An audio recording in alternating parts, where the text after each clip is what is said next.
Ayan, isang magandang umaga mga kagulay. So update ko lang po kayo dito sa in-spray.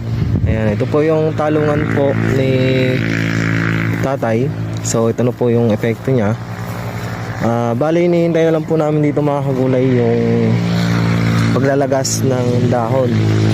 Kailangan kasi mga kagulay na mahulog muna itong mga dahon niya para sa ganon yung itatanim dito sa kanyang ilalim hindi po matatabunan. Mga kagulay na okay na nga yung panahon. Kapag nainitan pa itong mga kagulay, mas mabilis pong epekto yung pamatay damo na in-apply dito. Ayan, so ganito na po itsura niya hanggang sa ilalim niya. Yung mga damo na naiwan ay may epekto na. Sa akin, ganito na rin po itsura. At halos sabay lang naman din kami nag-apply nung herbicide, kaya ganito na rin po itsura nung talungan ko doon sa malayong area. Ayan, so dito kasi yung okra.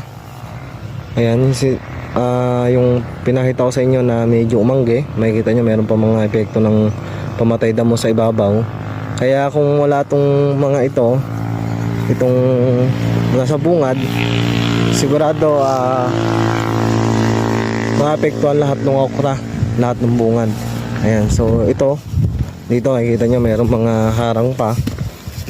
At nung nakarang araw medyo mahangin din, kaya medyo umabot din sa okra.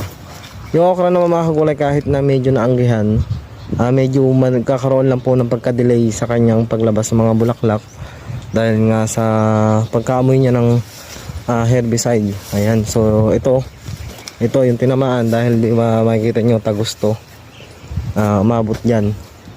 Ayan, so ito yung okra. Ito naman yung okra na hindi tinamaan ng herbicide itong gawin na to. So dito mapapansin nyo na medyo nagbantilawan na siya. Ayan.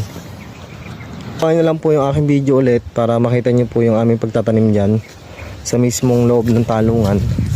At kung ano pa ba yung aming step na gagawin dito.